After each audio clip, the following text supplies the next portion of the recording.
Hello there, Seraphim17 once again. This is my Dark Souls 3 video walkthrough. We're going to be tackling the Catacombs of Carthus and High Lord, that is wrong, High Lord Wolnir, I think his name is. Before that, we're going to be picking up the Hornet Ring and getting slammed by a couple of Black Knights, which, par for the course, but you'll notice it's populated now, so all I have to do is use the coiled sword and I can get away from our ever-chasing buddies, get back to Firelink, and we can get on with the rest of our little adventure. So, I'm going to be popping on the Hornet Ring, because I backstab quite a lot in these games. I'm also going to be doing some sundries in this area, potentially changing my outfit, but for the moment, we're going to be going to the Abyss Watchers, because we're going to be going down into the Catacombs. And of course, I have changed my outfit a little bit, just to keep the visual diversity up, and we're going to be moving on to the new area. So once again, I have the book with me, so I'm going to tell you some features of this particular zone and what to expect. So you're going to be taking on exclusively skeletons here. Standard skeleton, pretty simple. His weakness is strike. All the skeletons will break if you hit them with strike. Usually they disassemble that way. He drops a scimitar, a falchion, or a longbow and Carthus rouge. You can farm some of those components. The Grave Warden skeletons are the slightly stronger ones, and apparently they drop alluring skulls. Additionally, the Skeleton Swordsmen, which are the ones who have the Murakumo, those guys drop Carthus curved swords, Carthus curved great swords, Carthus shotels, Carthus shields, Titanite shards, light Titanite, sharp gems, vertebra shackles, Carthus rouge, and embers. And then we have the Bone Wheel skeletons that are known as Skeleton Wheels in this one. They drop their shield, but it's very rare, and large Titanite. Once again, weakness is striking. There's apparently a creature called a Writhing Rotting Flesh, but I'm not too sure what that is. Let's have a look. There is no picture. What is a Writhing Rotting Flesh? Maybe it's the blobs. Apparently it drops Titanite shards, whatever it is, and its weakness is fire. And then there is, of course, High Lord Wolnir, who has 7,052 HP, as of this book, and his weakness is none.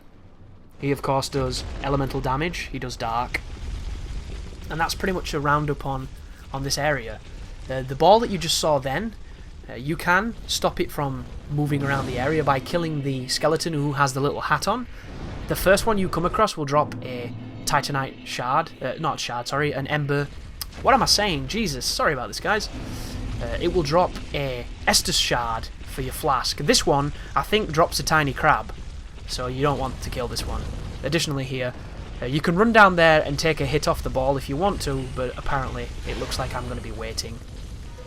I've never managed to eye through him through that ball, and I've tried a few times. Maybe if you put the Carthus ring on for the extra iframes, it might make that a little bit more doable. For the most, I still always seem to take damage regardless of how I do it. This guy here is a douche. He used to be so much more difficult than he is now. This can be one of the toughest enemies in the game if you don't know how to fight them, because they love to run away and they love to do multi-hitting attacks with a weapon that can go through your shield. So my advice is to be aggressive and try and get the first strike, and then from the first strike try and stunlock him. It's much easier to do it now, guys, though. They've really tweaked a lot of the balances in this game, and I believe him, along with like the Silver Knights and a few other enemies, are vastly different to what they used to be in a lot of ways, but they're still dangerous. Do not let, romping them very quickly deceive you. They can still give you a tough time. That was the Grave Warden Ashes, and that's going to allow us to buy new items from the Maiden, and I'm going to be going towards the red-eyed Murakumo skeleton, but I'm not going to be taking him on.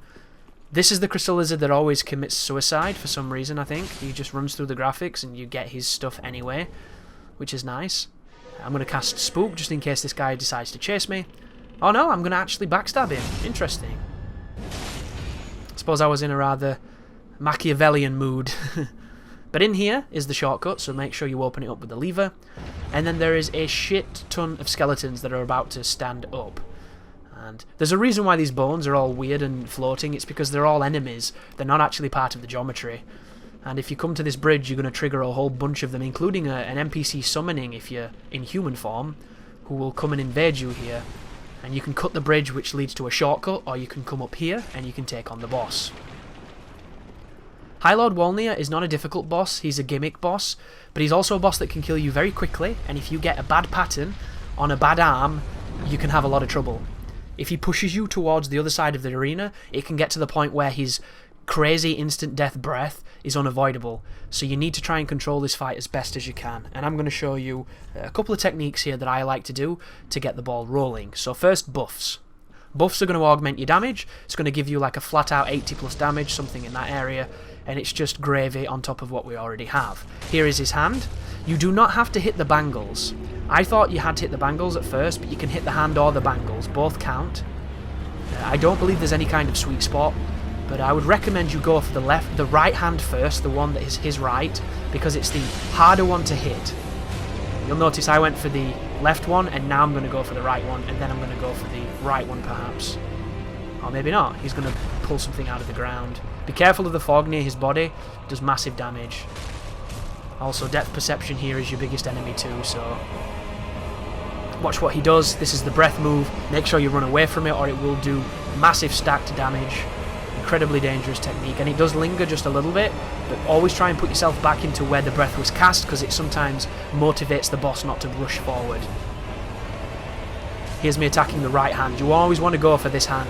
This is the one that if you get left with this and he keeps pulling out the sword and shit, you will never be able to attack it, because it's really, really annoying. Here comes breath again.